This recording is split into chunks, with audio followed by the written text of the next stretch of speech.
Tonight we're going to look at fractional equations. This is section 7.4 out of your textbook, which starts on page 304. Let's see how this video goes. You guys will have to tell me if it opens okay on your computer and if you find it helpful. So a fractional equation is just an equation with a variable in the denominator, which we've kind of already seen in the work rate problems. An equation with your variable in denominator.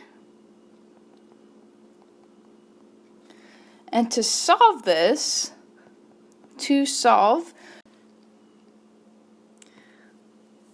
we're going to multiply both sides of our fraction by the LCD.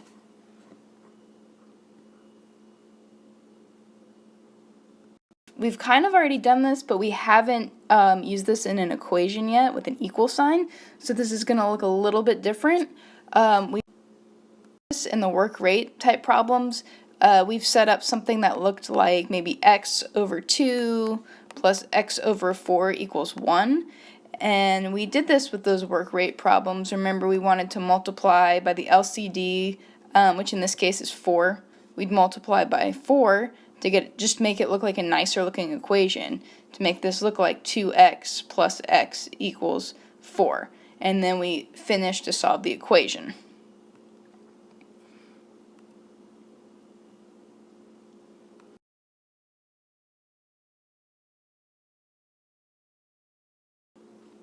So first problem that we'll look at, let's look at our first example, say 2 over x minus 1/4 equals 1/12. Now, to make this look a little bit nicer, let's get the variable out of the denominator, let's get rid of the fractions. Best way to do this, multiply by your LCD. Well, what is our LCD? LCD here between x, 4, and 12 is going to be 12x. So if we multiply both sides here by 12x, let's see, we'll get, I'm going to write this out the long way so we can see exactly what's going on here. I have 12x times the 2 over x minus, maybe a different color will help, 12x times 1/4 equals 12x times 1/12. So the 12x is being multiplied with every single piece of this equation. Well, looky here, these x's cancel. I'm left with this, the 12 times 2, 24, minus 4 and 12 reduce here to 3. So we're left with 3x times 1, or just 3x, equals, yay, the 12's cancel here. We're left with just x on the right side of the equation. Well, this looks much nicer already. Let's add the 3x to both sides. Add 3x to both sides. So I've got 24 equals 4x. Divide by 4, divide by 4. Very nice. X equals 6. And let's make sure that 6 is okay in the answer. Does it make any denominator 0? No, it doesn't. And the nice thing with this too, we can also check our work. We can plug the 6 back in.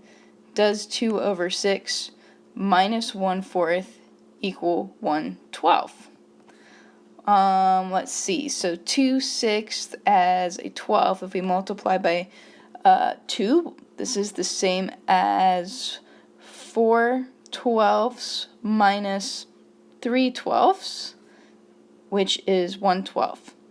Good job to us. We've got the first question correct. Let's look at another example here. How about x minus 4 over x minus 2 equals 4/5. Well, there's actually two ways that we can look at this since we only have one expression on each side of the equation. First way, let's use the LCD. LCD here is 5 times x minus 2.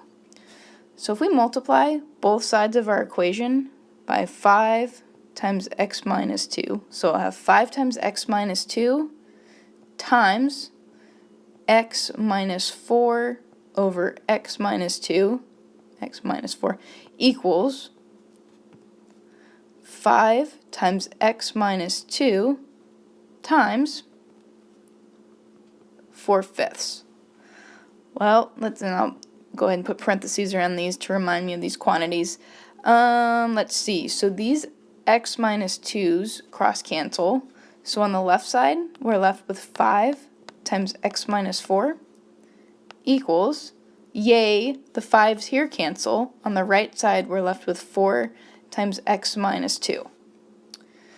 Then we can go ahead and distribute the 5 on the left side, distribute the 4 on the right side. We'll get 5x minus 20 equals 4x minus 8. I'm going to subtract 4x from each side. So I'll have x minus 20 equals negative 8. Last step, let's add the 20 to both sides, and I get x equals 12. Make sure that the 12 does not make the denominator 0. It doesn't, and we can always check this if we take, let's see, 12 minus 4 over 12 minus 2. Does that equal 4/5?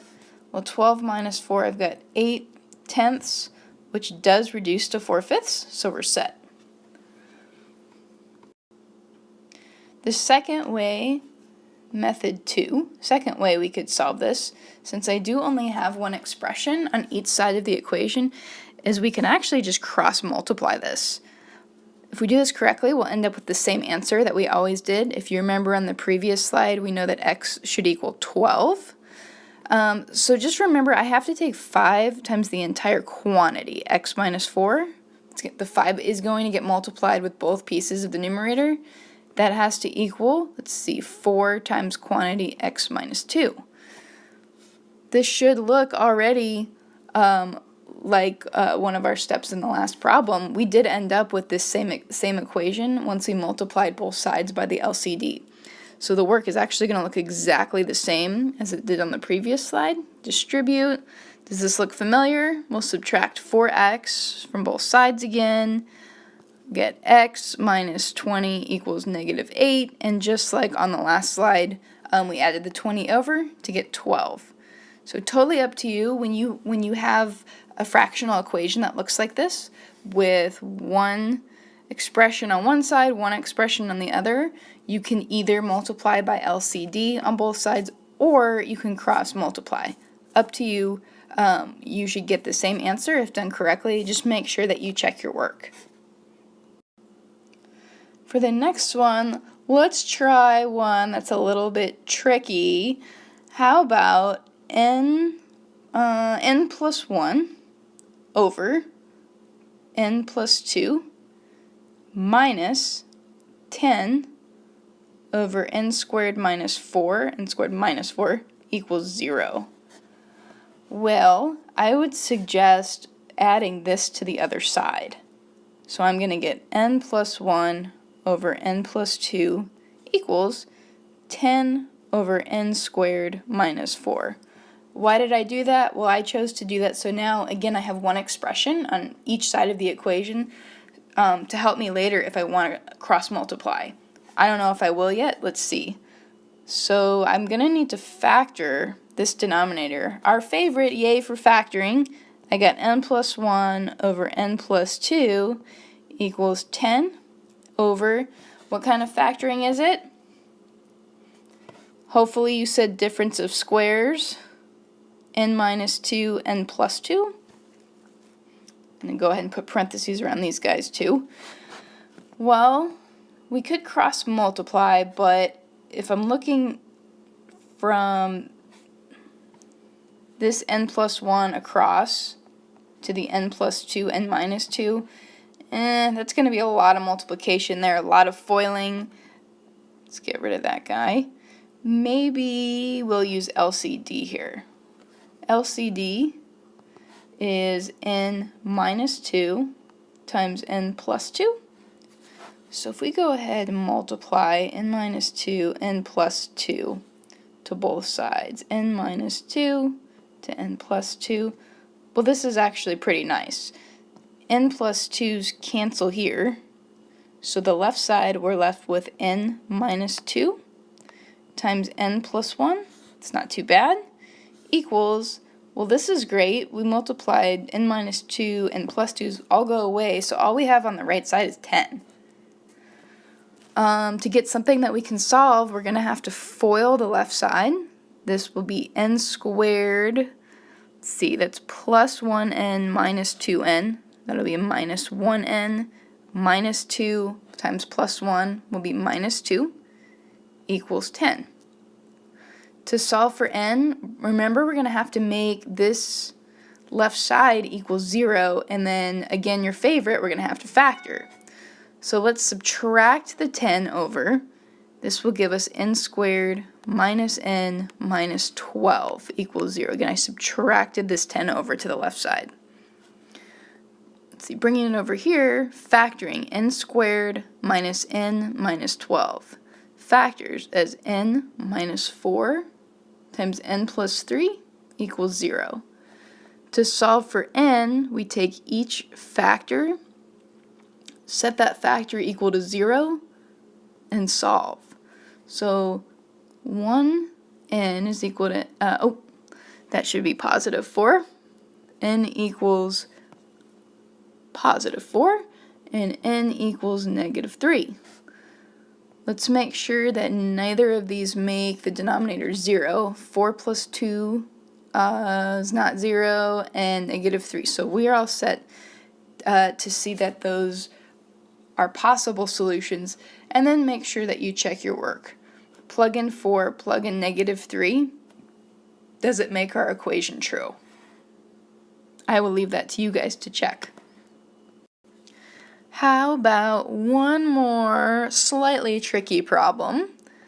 This is the fourth one we're going to take a look at. 1 over z minus 3 plus 3 over 9 minus 3z equals 0.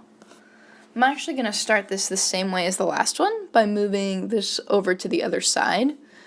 So I have 1 over z minus 3 equals negative, because I have to subtract it from both sides, negative 3 over, and in the same step if it's okay with you guys, I'm going to flip-flop these guys around. Negative 3z plus 9.